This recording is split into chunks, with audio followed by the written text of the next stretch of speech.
I used to think my neighborhood was the kind of place nothing strange could ever happen. You know the type. Cookie-cutter houses, friendly neighbors waving from manicured lawns, kids racing each other on bikes down quiet streets. Safe, predictable, boring even. My name's Sam. I've lived in the same house on the corner of Willow Street for as long as I can remember. And from my bedroom window, I used to have the best view in the whole neighborhood, the playground. I'd sit on the windowsill for hours, watching kids swing high into the air, their laughter echoing like music on lazy summer days. The slide used to glint in the sun like a polished coin, and the jungle gym buzzed with energy and excitement. It felt alive. But that was before it all went wrong. Now the playground looks like something out of a nightmare. The colors have faded to dull rust and rot. The grass is overgrown, swallowing the sandbox and creeping up the legs of the monkey bars. The swings don't creak with joy anymore. They hang there, lifeless, except when they move without wind. I've watched them sway slowly like someone sitting in them, gently rocking back and forth, but there's never anyone there. The laughter stopped about a year ago, just disappeared. One day the place was packed, full of kids shouting and playing tag, and the next, silence. No one talks about it. Not the kids, not the parents, not even the old man who used to walk his dog there every morning. It's like the whole neighborhood made an unspoken agreement. Stay away. I asked my parents about it once. I still remember how they glanced at each other, like I'd brought up something forbidden. My mom forced a smile and said it was just old and falling apart. Nothing to worry about, she told me. But I noticed how she avoided looking out the window after that, and how my dad made a habit of shutting the blinds as soon as the sun dipped below the horizon. Something happened there. I don't know what, but it left a mark, a heavy invisible stain on that patch of land. And lately I've started seeing things, not clearly, just shapes, movement. Sometimes I'll catch something out of the corner of my eye, flitting between the jungle gym and the slide, vanishing the second I turn to look. Other times, I swear I hear voices, whispers carried by the breeze, too soft to understand but heavy with intent. I tried to tell myself it was just my imagination. Maybe I'd watched too many horror movies. Maybe I was bored, lonely, whatever. But last night something happened I can't explain away. I was lying in bed, wide awake, unable to stop staring out at the dark playground. It was so still. Nothing moved. Then I heard it. A sound so soft I thought I imagined it at first. A giggle. A child's giggle drifting in through my open window. But not the happy kind. It was high and distant and wrong. Off-key, like it didn't belong in this world anymore. I shot up and looked outside. The playground was empty, totally still, no wind, no people, just rusting metal and creeping vines. But I know what I heard, and something out there knows I heard it too. I couldn't shake the feeling that something out there was watching me. The whole next day, I went through the motions. School, dinner, pretending to be normal, but my thoughts kept drifting back to that sound, that giggle. It echoed in my head like it had been burned into my memory, looping over and over. I kept replaying the moment, trying to come up with a rational explanation. Maybe it was a neighbor's TV.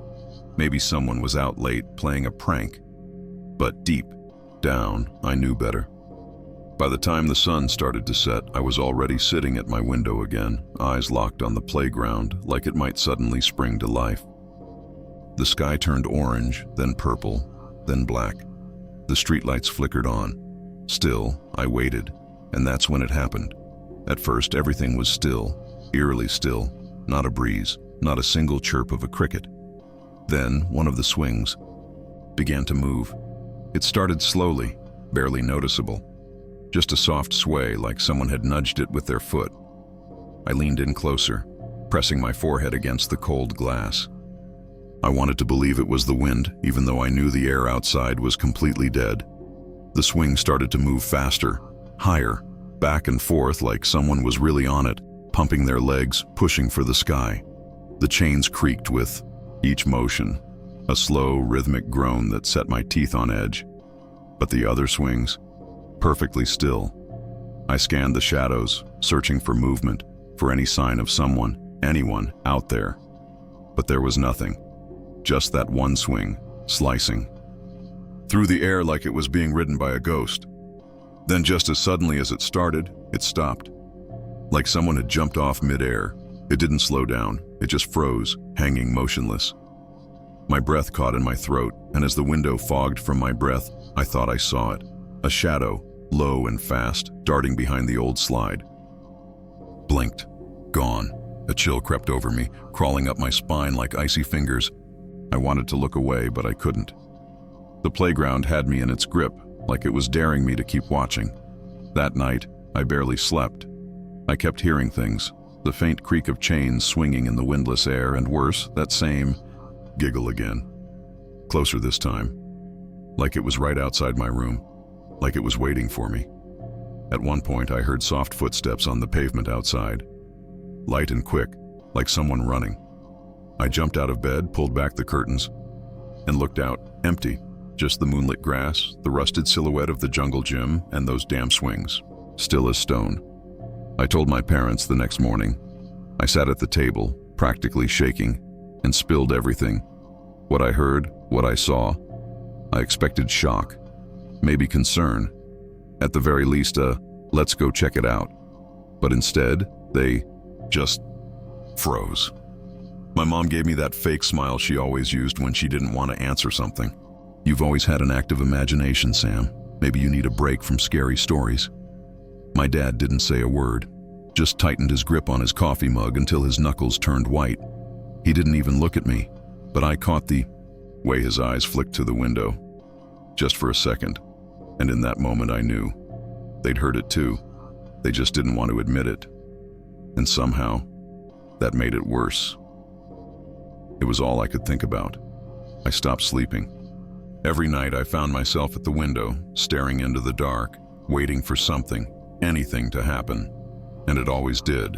The swing would move, the creaks would start, the giggles would echo across the yard.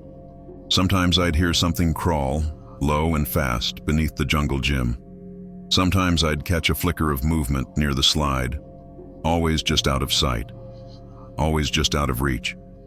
Everyone thought I was losing it. But I knew the truth, and apparently I wasn't the only one. One afternoon I was sitting on the front steps trying to shake off the fog that clung to me like a second skin when Jared showed up. He was the kind of kid who always wore a baseball cap, even when it didn't match his outfit. And he had that twitchy kind of energy, like he was always 2 seconds from either laughing or running. "You've been watching the playground," he said like it was a fact. I blinked. "What?" "I've seen you. Every night, from my bedroom window. You're not the only one who hears stuff, you know." I just stared at him, too stunned to respond. He looked around, nervous, like someone might overhear, and dropped his voice. "I saw shadows near the slide. Thought I was crazy. But if you've seen it too..." He let the sentence hang there. My heart thudded against my ribs. For the first time, I wasn't alone in this. "I don't know what's out there," I said finally. "But it's not just shadows. It's trying to get my attention, like it wants something." Jared didn't even hesitate. "We should check it out. Tonight." I laughed. Not because it was funny, but because I was terrified. "You're kidding." He wasn't. His eyes were locked onto mine, dead serious. "You want answers, right?" I hesitated. Every instinct I had was screaming to stay inside. But there was no way I could back down now, not in front of Jared, and deep down, a part of me needed to know. So I agreed.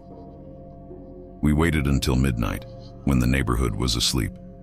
I slipped out the back door with a flashlight tucked into my hoodie pocket. Jared was already waiting by the mailbox, his face pale but determined.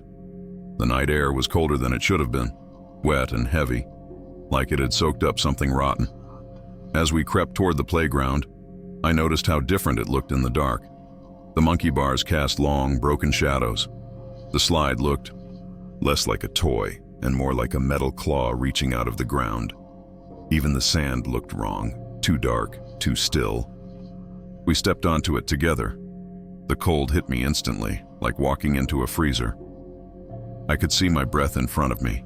Jared swept his flashlight across the jungle gym. "See?" he whispered. "There's nothing A creak cut him off. Then another. We turned in unison. The swings were moving, all 5 of them, perfectly in sync, back and forth, groaning like they were being dragged through molasses. There was no wind, nothing to explain it. Jared swallowed. "Okay, that's messed up." And then came the giggle, closer than ever, right behind us. We spun around, flashlights jerking wildly through the dark. Shadows leapt and twisted in every direction. But there was nothing, no one there. Still, I knew we weren't alone. I could feel it. The air pressed down on us, thick and humming with something ancient, something hungry. "Dude," Jared whispered, stepping closer to me. "What the hell is this?" I didn't know what to say. All I knew was the playground had noticed us, and now it wasn't going to let us go.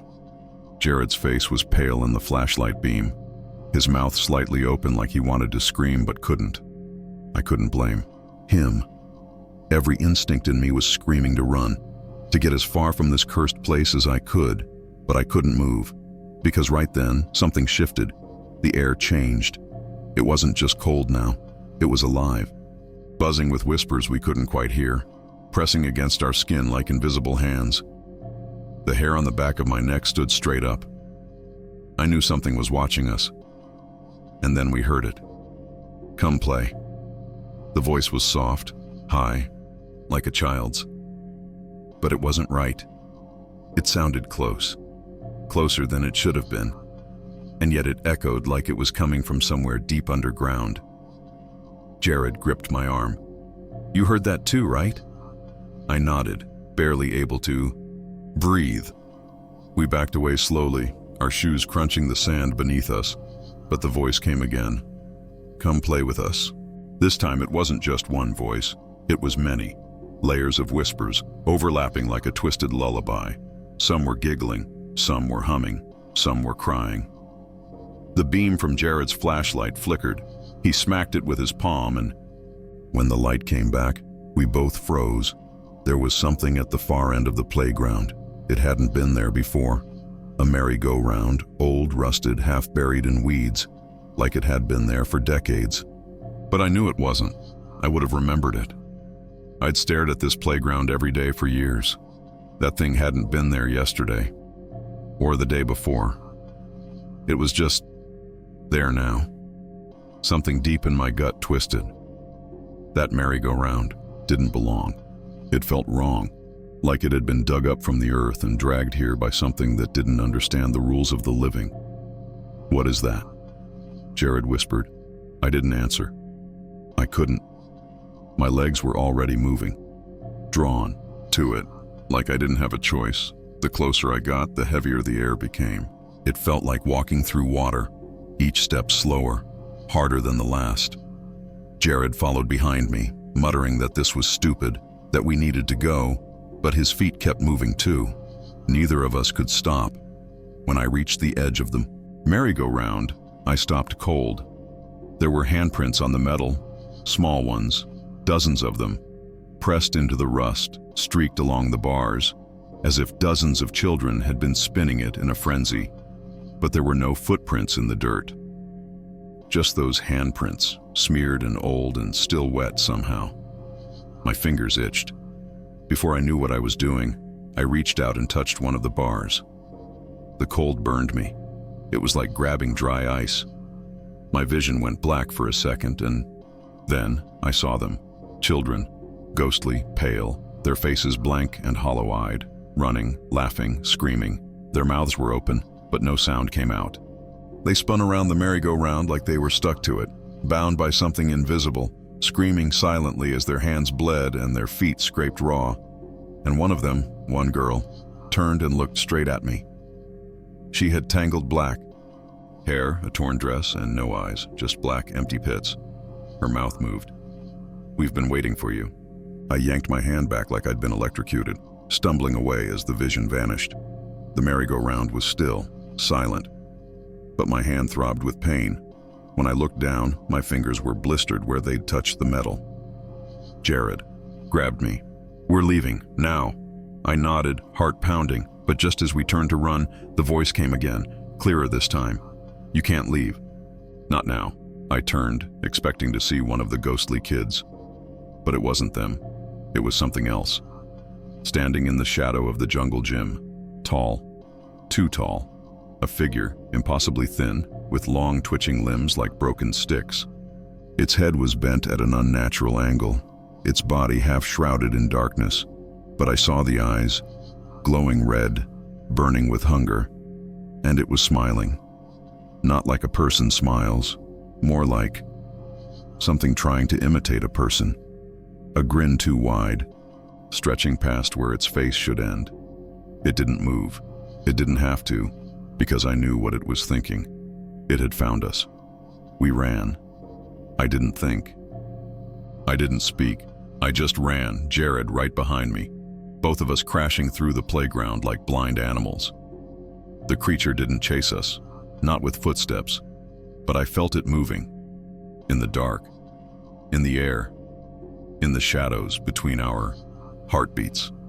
The gate was still open when we reached it, but the path back to the neighborhood was gone. I skidded to a stop, breath caught in my throat. Where the overgrown trail had once led back to our street, there was now only dense forest, towering trees, endless black. No stars above, no wind, just an unnatural stillness like the entire world had been erased behind us. "We're trapped," Jared whispered, spinning in place. "This isn't real. This can't be real." "Maybe it never was," I muttered. We backed toward the gate again, toward what used to be the parking lot. And that's when we saw the house. A small, crumbling shack just beyond the old swing. Set. I swear on everything I love, it wasn't there before. The wood was gray, warped, rotting. Its windows were broken out. The door hung half open, as if someone or something was expecting us. "We're not going in there," Jared said. I didn't answer. My legs were already moving. The air around the house was thicker, heavier. Every breath felt like swallowing ash. Jared followed me reluctantly, his flashlight beam bouncing across the shack's rotten walls. The door creaked louder than it should have when I pushed it open. Inside, the temperature dropped 10 degrees. The floor was warped. Mold climbed the walls like veins. And all over, pinned to the walls, scattered on the ground, stuffed into broken drawers, were drawings. Hundreds of them, childlike scribbles on yellowed paper. Stick figures standing beside a tall, spindly man. Merry-go-round smeared in red crayon. Kids with X's for eyes. And one phrase, written over and over and over again in shaky handwriting. He watches, he plays, he takes. He watches, he plays, he takes. He watches, he plays, he takes. Jared knelt beside a pile of drawings near the hearth. Sam. These names. He held one up. It had 6 stick figures. Under each was a name. I didn't recognize any of them, but the date at the top made my blood run cold. June 13th, 1982. Wait. I grabbed another sheet. This one had my name on it, my full name, scrawled above a row of children on swings. The date, today's. There was a loud clunk behind us. We both spun, and the door to the shack slowly swung shut on its own. The last sliver of light vanished. My flashlight flickered again, and then died. Darkness, total, utter. Then, laughter. Not the fun kind. The warped, echoing giggles of children who've long since forgotten how to actually laugh. And beneath it, I heard whispers, not just around me, but in me, curling inside my skull like smoke. He's been here longer than the town. Before the school, before the forest, he was buried, and we played where we weren't meant to. He lives in the things we build, the things meant for joy. He waits until no one's watching. He feeds on play, on laughter, on children. Jared screamed. I turned just in time to see him lifted off the ground by nothing. His limbs flailed, eyes wide with terror, as invisible claws gouged into his chest. Blood sprayed the walls. His body was yanked backward, through the floorboards, and vanished with a sickening snap. Then silence. All I could hear was my own heartbeat. And then, a voice. Not a whisper this time. Right next to my ear. "You played, now you stay." I turned, flashlight useless, fists clenched, ready to fight whatever was coming, and then everything just stopped. The lights came back on. The house was gone. The sun was rising. I stood alone in the middle of the playground, my flashlight lying at my feet. No blood, no Shaq, no Jared. Just the swings swaying gently in the breeze, like nothing had ever happened. I stumbled out of the playground like a drunk, half expecting the trees to close in on me again, but they didn't. This time, the path was there, the same worn trail I'd taken so many times as a kid, leading right back to the edge of the neighborhood, except everything felt off, too quiet, too still, like the world was holding its breath when I stepped out into the morning sun. I expected to see flashing lights, police tape, something, anything, to mark what had just happened. But the world looked normal, peaceful even, like nothing had gone wrong, like Jared hadn't been ripped out of existence, but he was gone. I checked my phone, no messages, no missed calls. When I tried calling him, it rang twice, then went straight to voicemail. I went to his house. His mom answered the door, smiling like everything was fine. When I asked for Jared, she blinked at me. "Jared," she said, puzzled. "I think you've got the wrong house." I froze. "This is the Davis residence, right?" She nodded, still smiling, then slowly started to close the door. "I'm sorry, I don't know anyone named Jared." "You take care now." Click, door shut. That was when I knew. He wasn't just gone. He had been erased, scrubbed from the world like he never existed. No record, no trace, except for me. I was the only one who remembered. Days passed. I tried to go back to the playground, thinking maybe I could find something, anything, but it wasn't there anymore, not like it was before. Now it was just an overgrown lot. No swings, no merry-go-round, not even a fence, like the place had never been built. I asked around the neighborhood. Everyone looked confused when I mentioned it. "There's never been a playground there," one guy told me. "Used to be a construction site when I was a kid. Nothing ever got built." I couldn't breathe. I couldn't sleep. I started having dreams. No, visions. Every night I'd see that creature in the dark, lurking just beyond the edge of the woods, watching me, grinning, waiting, like it hadn't finished with me yet. And then the drawings started. They'd appear on my desk, in my backpack, even taped to my front door, crayon scribbles, children holding hands with a tall, shadowy figure, my name written in the corner, always in a child's handwriting. I tried burning them. They came back. I tried moving. The drawings followed me. It didn't matter where I went. Something had marked me, like I'd touched something ancient, and it had touched me back. Last night, I woke up to find muddy footprints on my bedroom floor. Small, barefoot, leading from the closet to my bed. The door was wide open. I don't remember falling asleep again, but I dreamed of the merry-go-round, spinning, faster and faster, surrounded by ghostly children. And in the center, not smiling anymore, stood that creature, taller now, growing, feeding. He turned and looked right at me. One left, and when I woke up, there was a drawing on my pillow. This time it wasn't just kids, it was me, on the merry-go-round, screaming. The last thing I heard before I dropped it was the faint sound of a voice in my ear, soft and childlike. "Your turn, so if you find yourself standing near an empty lot, and you hear laughter where there shouldn't be any, don't look, don't follow it, don't play, because once he sees you, he never forgets, and he always finishes the game." If you enjoyed this story, don't forget to hit that like button. It helps more than you know. And if you're brave enough to come back for more, make sure you subscribe and turn on notifications. I post new terrifying tales regularly, and trust me, the nightmares are only getting started. Have your own creepy experience you'd like to share? Drop it in the comments. I might just turn your story into the next horror feature. Sleep tight, and whatever you do, don't answer. If something whispers, come play.